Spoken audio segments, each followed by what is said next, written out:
lela tindzawo Swaziland khona kadze ngagcina kufika lana ngizokhuluma nemaswati ngi live sesigcina ukukhuluma ngekubhala sikhulume konke lesikushoko ebusuku namhla bekuvuke lo mhlabeleli lo mnyaka wangibuta wathi Bishop yini indzaba uthathe amahubo kangaka bekuvuke lo mhlabeleli ngilokuthi ngalomnyaka nangisinzwa ka 1989 ngangilalele iradio kwahlabela lomnye umlomdzala abamfundisi Ndlovu waseNazarene longasekho may his soul rest in peace longasekho wahlabela wathi ngangiyisona esibi wathi ngeza enkosini ngegama lika Jesu ngathola ukukhululwa uthi weva umthandazo wami wangithethelela ingako ke ngihuba kangaka ngoba lo wangishumayela kwakungumuntu lomdzala lobeka huba sterek namhla ekuseni ngina live ngivukelwe ngileli hubo lelithi asiyikwe satshiswa yilutho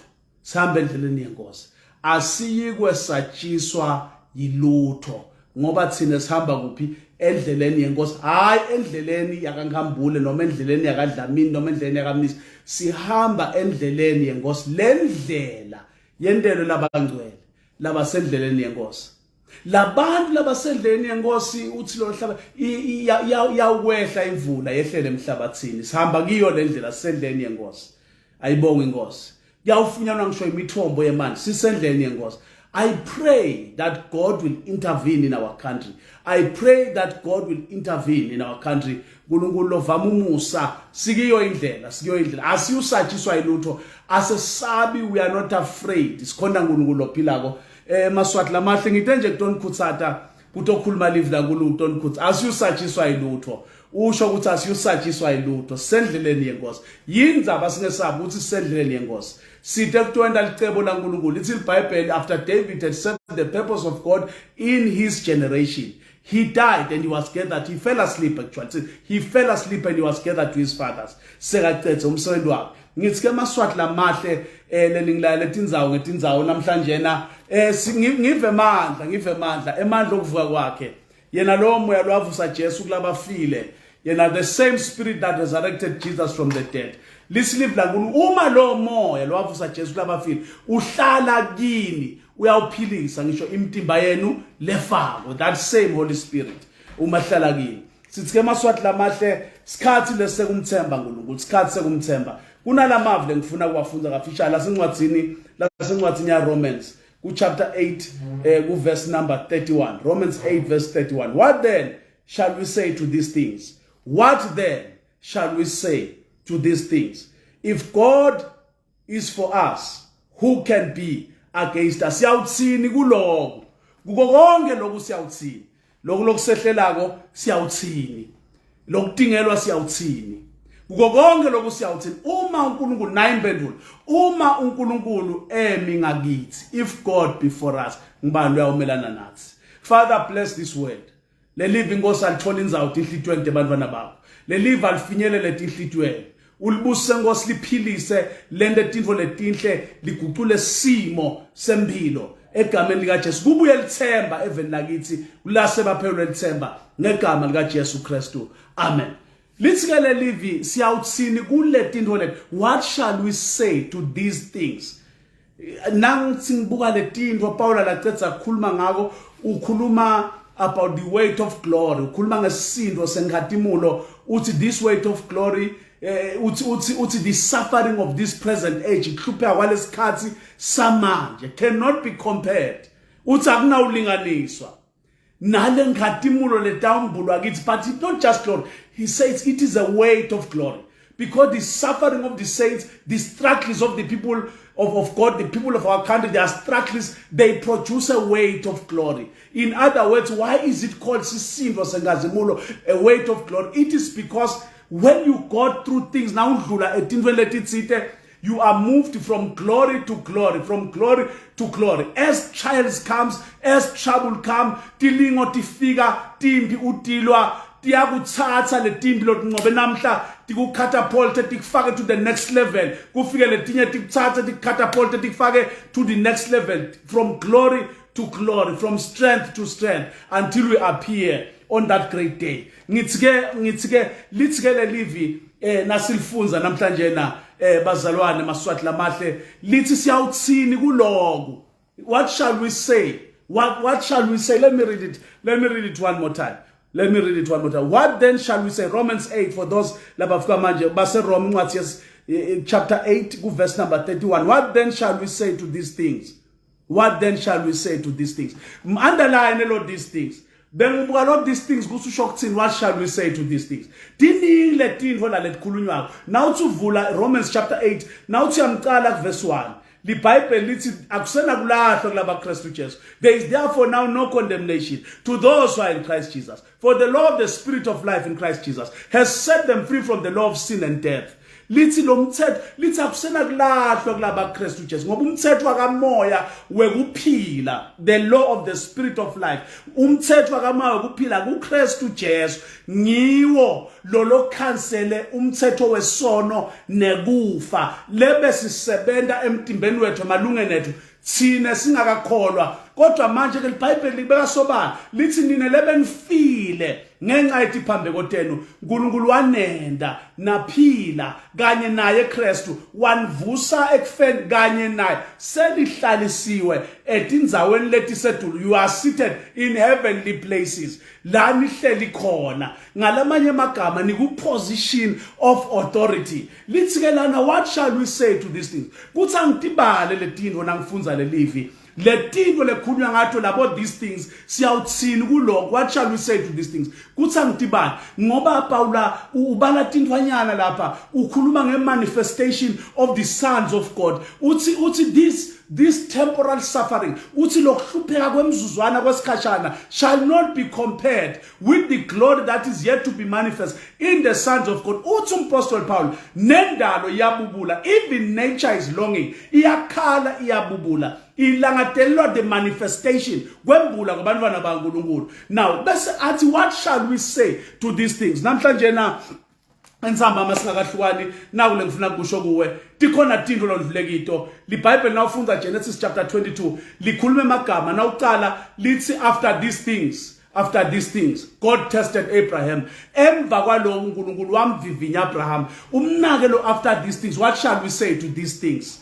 What shall we say to these things? Umnake lo after these things like little Bible Genesis chapter 22 now suka verse 1 and after these things God tested Abraham. Emva kwaletinye tivivinyo uNkulunkulu waphinze wamvivinya Abraham. Let me tell you, life impilo ayimfuni umuntu lo shesha dube akudutshwa lamhlabeni.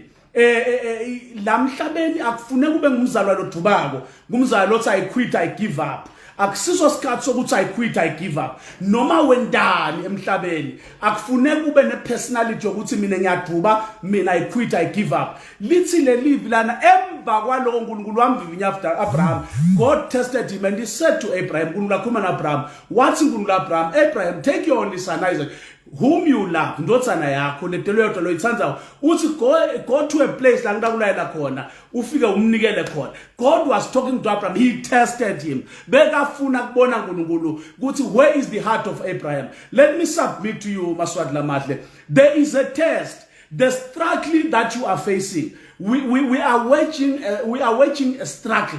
Le struggle lobhekene naso lomzabalazo lokumela iqiniso lokukhuluma iqiniso kunesikhathi sekuvivinywa, kunesikhathi setest. Mayifika itest kuya ngokuthi yini lolo imele na umele liqiniso funa understand. Truth will outlive you. Liqiniso liyawusala wena ungasekho lime ngetulu kwemhlaba. Now sesithandaza lithi ke emva kwalo after these things God tested Abraham. Lala sifunze khona what shall we say to these things?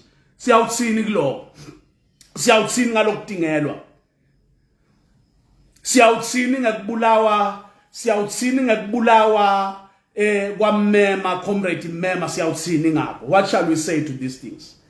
What shall we say about kubulawa lokungakacaci, kubulawa kabhlungu ngesibhunu esibulawelwa comrade Thulani Maseko abulawa ngesibhulu esikhulu bamshaya ngesibhamu bamshaya bamsaphatha bucopho ashaya abantu labangananhlitiyo lebangananembeza lebanadinhlitiyo letimbi bamshaya bambulala embi kwemkakhe nebantwana bangameli nekuthi aphumele ngaphandle bawombulala khona bafuna kumjuba njengesilwane bambulale so that they will also destroy his children in the process. What shall we say to these things? Siyawutsini ngaloko, siyawutsini ngekufa kwa comrade. What shall we say about these things? Siyawutsini ngekufa kwa Thabani. What shall we say? What Thabani common? What shall we say to these things? Siyawutsini ngekuhlusha kweMaswati ahlukubetwa abulaka kabuhlungu ngaJune 29 kulomnyaka wa 2021 if I'm correct. Siyawutsini ngako, what shall we say from that time? Many siyawutsini ngalendvodza lebeyibuya la ibuya khona yabulawa ngesibhamu kabuhlungu ibulawa ngamapho. What shall we say to these things? Siyawutsini ngaloko, what shall we say to these things? Lendvodza yangayo impolo nje nesiteki leyabula. What shall we say about these things? Iphethe iBhayibheli ingumntwana kaNkulunkulu ingumshumayeli welivangeli yabulawa kude loboshiwe kude loboshelwe kubulala leyo ndvodza kude loboshelwe kubulala Thuwani kuThabani kude loboshelwe kubulawa kwamema kude loboshiwe waboshelwa kubula solo kuthiwa kuya investigate waboshelwa nekubulawa kwemmeli wema human rights. What shall we say about this thing? Siyawutsini ngalo, siyawutsini ngalengathi legobhota live, siyawutsini ngengathi lechithwe eBrewery kwabulawa abantu babula ngesihlungu nesibhuku. Siyawutsini ngalo, siyawutsini ngebantu lababoshwe, siyawutsini ngema MPs lahlele ejele umhlonishwa baqede umhlonishwa Mthandeni bahlele ejele. What shall we say about these things? Siyawutsini ngaloko, sitawutsini ngaloko. What shall we say about these things? Sitawutsini ngemhlonishwa baqede lohlele ejele umkakhe nebantu bakhe nemabhizinisi akhe konke kwakhe suffering because this regime want to make sure that they destroy him, utterly destroy him completely. Aphume angasilutho. Siyawutsini ngaloko. What shall we say about these things?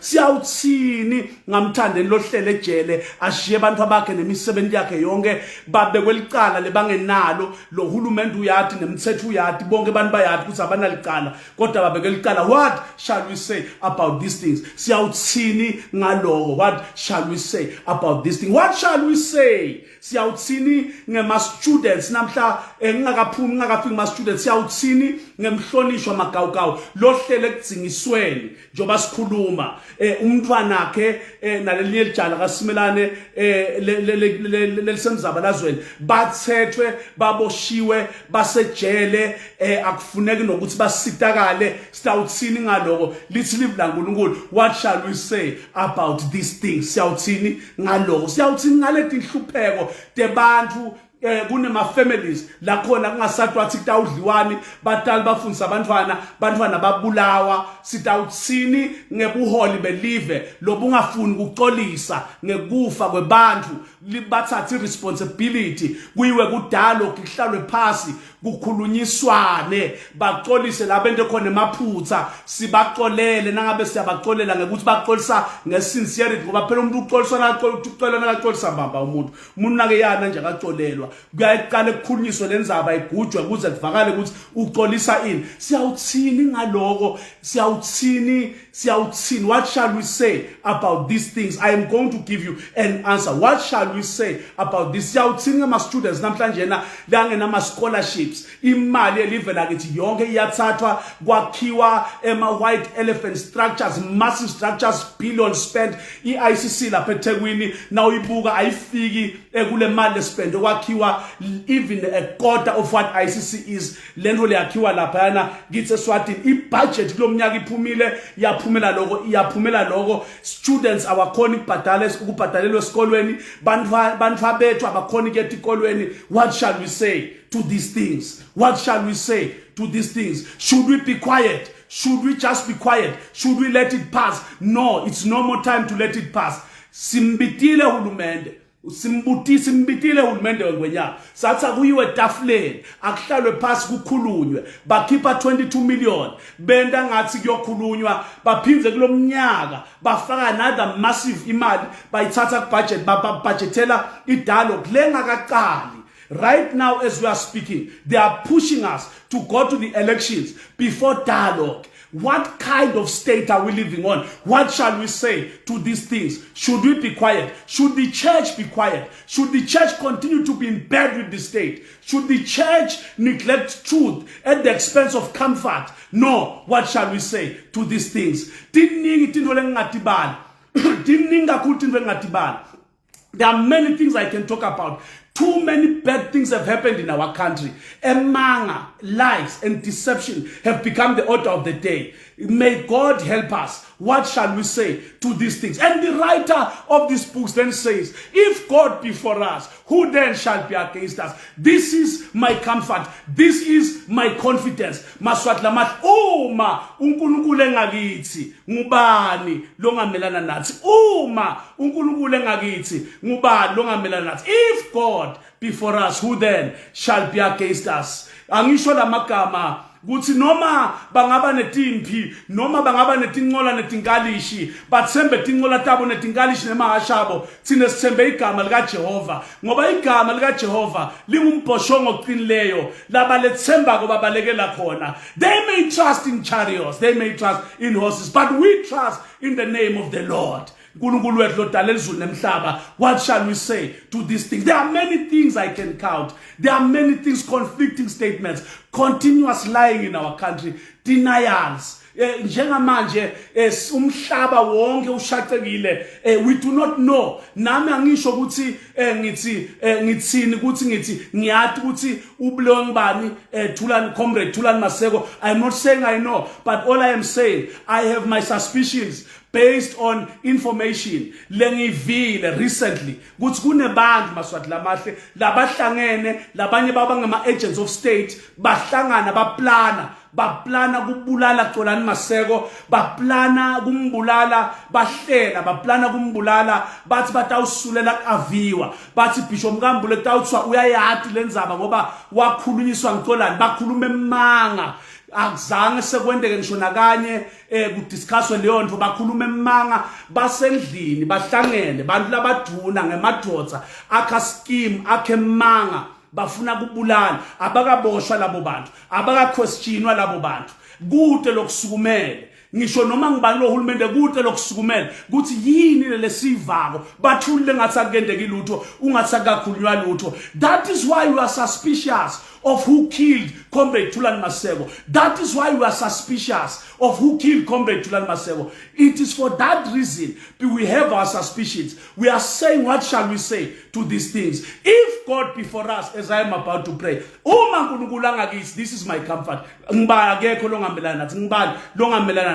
Angiwasho la magama lithi living Maobo 91. He that dwelleth in the secret place of the Most High God shall abide under the shade of the Almighty. Lo wakile eksithekeni ngophezu koNkulunkulu ophezu konke ukhosele khwaphela somali. He shall abide uhlede emthunthini under the shade of the Almighty. Uyathi uNkulunkulu ingaba yami, uNkulunkulu usiphephelo sami, uNkulunkulu wami lengimethemba. Ngoba unjani uNkulunkulu akayuvuma linyawo lwami lishele.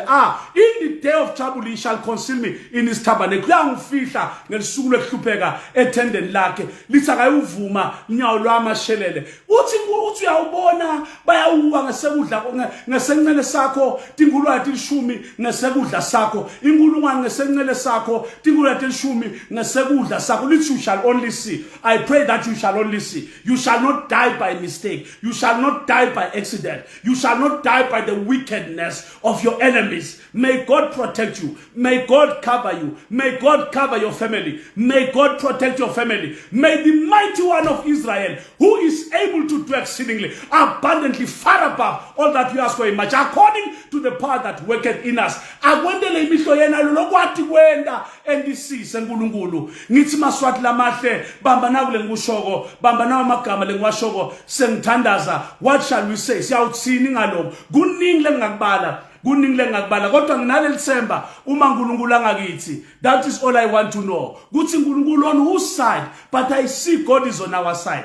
Even if kungakhulunywa emanga ngeke I'll replace eliqiniso emanga ngeke ayithathe indzawo yeliqiniso phela sonke siyadi ukuthi kwakhishwa imali kwathengwa abantu yababona nje la bakhuluma emanga laba defendela lo hulumende nakagiletika ukuthi bagwevile basuthi bofeleba bagwevile yababona sibadlile bakhuluma emanga esibinzi baze basineke bakhiphe lekugcina litinyo bahlekiswa kukhuluma emanga la manga sebaze bayawakholwa bolokwandana nabolo kanjani sebaze manga bawakholwa lebakhulumako ngisho mina bolo kanjana nababolo kanjana lo badiko banemanga bakhuluma emanga badefende emanga baphika kufa kwebantu baphika kwasani na ungababuta ukuthi bahlala bangakutshela emanga ngoba vele sebantu bemanga lelive lisha nje kangaka kukhulunywa emanga suke etulu emanga yophuma phasi kukhulunywa emanga live leliblanga emanga sithi maswati lamahle noma nikuphi tindzawo asambe sonke singene emadolweni let us pray for our country sithandaze kuthandaza angisho mina ukuthandaza mbumbulu lokho kuhamba yosineka uthi uyathandaza kani yokucela singwa ngikhuluma ngalo ngikhuluma mina kubita igama lika Jehova kusikhathi noma kungasiso ngikhuluma mina kubita angikhulumi mina ngalethi inkonzo lebathi bantu nabawuthakatha kube nenkonzo yekukhulekela kuyothakatha bathi nababuya kuyothakatha ngaDisemba kube nenkonzo yekubonga lobuthakathi January nga February bawuphinze babuye babe nenkonzo lenye batawenda lenye nje yokubonga lotshwala lebe kumkhosi wabo from church to witchcraft, from witchcraft to church, from evil to evil, from darkness to darkness. But I know that there is a bright light that is shone in darkness. It is the light, it is the wonderful light. Kukhanya lokuhle lokuvela uNkulunkulu wethu.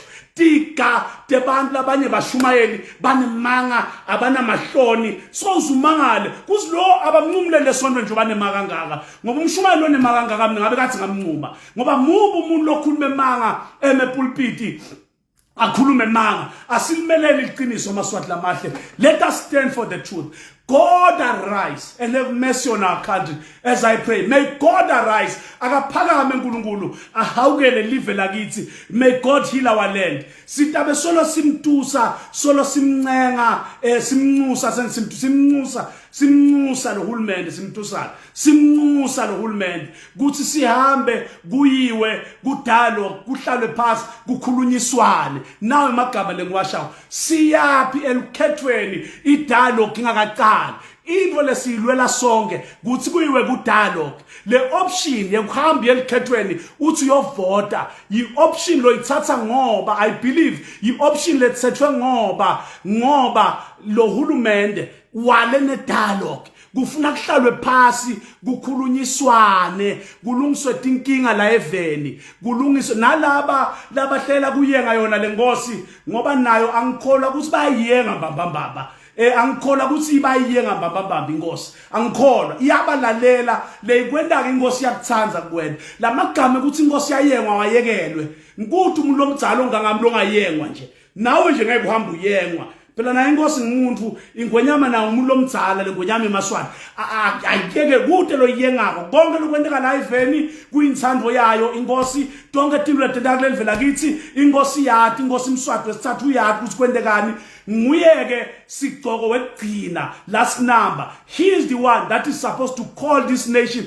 to dialogue kuthi abide sive kuhlalwe phasi kukhulunyiswane uma ngabe isystem ye governance seyisehlulile akuhlalwe phasi kukhulunyiswane isystem yehulumende ayisuye uNkulunkulu tinkundla atisuye uNkulunkulu tinkundla isystem yakhiwa ngisobhuza wakhipha le system wa replace ngetinkundla uma ngabe tinkundla setifailile naye sobhuza inkosi bekashito kuthi awusehlalwa phasi kuyakhulunywa sekuyalungiswa sisho njalo ke sithi akuhlalwe phasi kukhulunyiswane kuhlalwe phasi kuyiwe dialogue singemaswati siyakuthanza kuthula we are peace loving.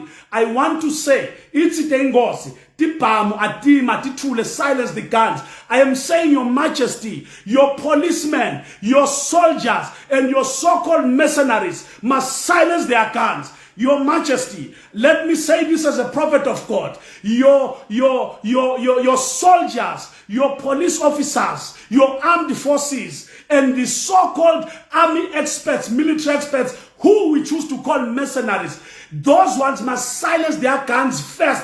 Atithule asinato tibhamu thine anginaso sibhamu mine ngithembe igama lika Jehova enumbhoshongo oqinileyo. They must silence the guns. They are having the guns. Bayabopha bahamba kuma communities bahlukubeta abantu. They are terrorizing the country. The armed forces of our country are terrorizing our country. Your Majesty, you are the head of the armed forces. You must tell your armed forces kuthi aweme kuhlukubeta eMaswati. Thina siyaphila sibankulunkulu noma sifile singebakhe sibakhe siphila sibakhe nasekufeni kwethu asesatshiswa ngilutho. We shall not be afraid of the terror by night nor the terror by day. We shall not be afraid to die, for we have accepted Jesus and have prepared for that day, that when we pass we will see him. But the guns in our country, Swaziland, must be silenced by the king who holds power. Yena atsatime tipam.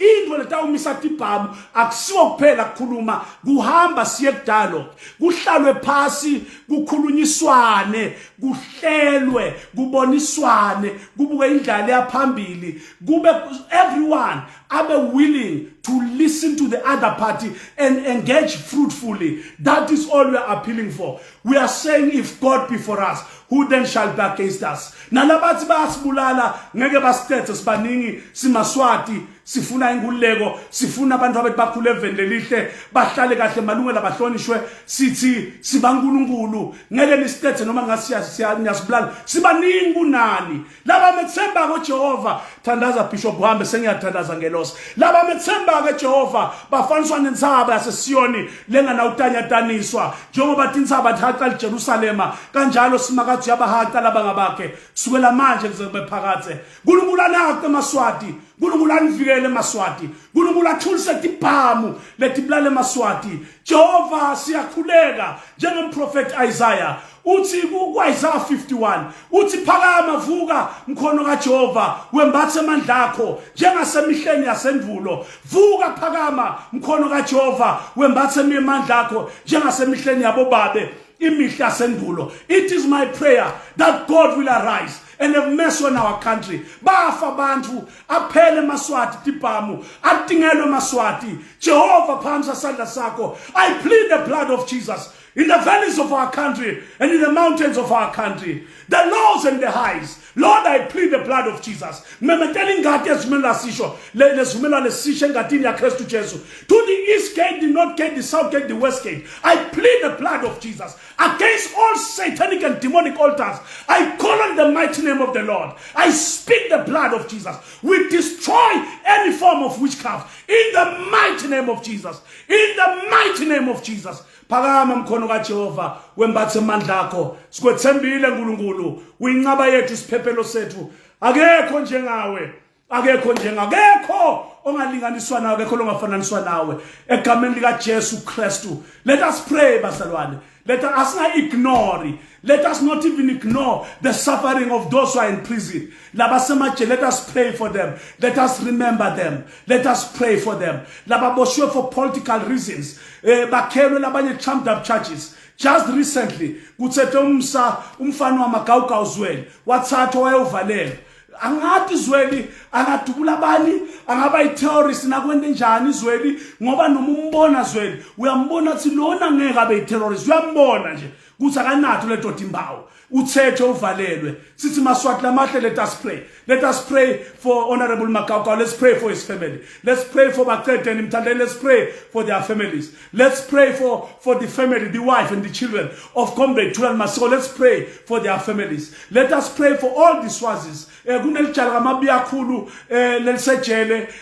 Let us pray for him. Let us pray. Let's remember everyone that is suffering. Let us pray for them. Let us show love and kindness as asibanakekele asihlangabethe tidzingo tabo. Let's do what we can do. Their families that are in prison, let us remember their families. Even a loaf of bread will be good enough to take to those families. Comrades everywhere, Maswat Lamate, peace-loving Swazis, let's pray for our country. We ask that the king, he must silence the guns of the armed forces. It is enough. We pray that God will intervene and touch his heart to call this nation to dialogue. Sekwenele, enough bloodshed in our country. La kopota ingati ya kopota vendagiti kwazi kwaba normal. We rebuke those bloodthirsty demons.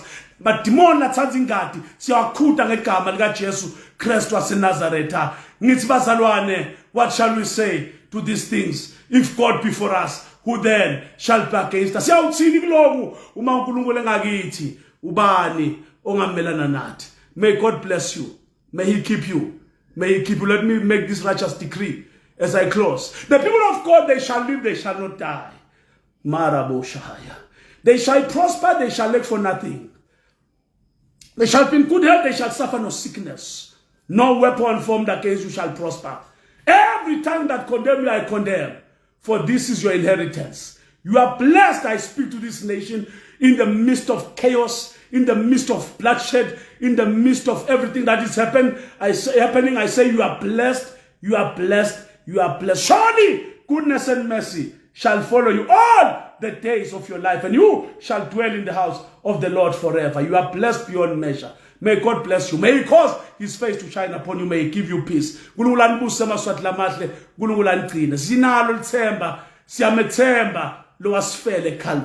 May God bless you. Daily I travel and I pray. I pray for you. I pray for our nation. I pray for our young people. I pray for them wherever they are. May God have mercy over our nation. May God heal our land. May God restore peace in Swaziland. May God heal our country. May God bless you. Thank you, Jesus. Thank you, Lord.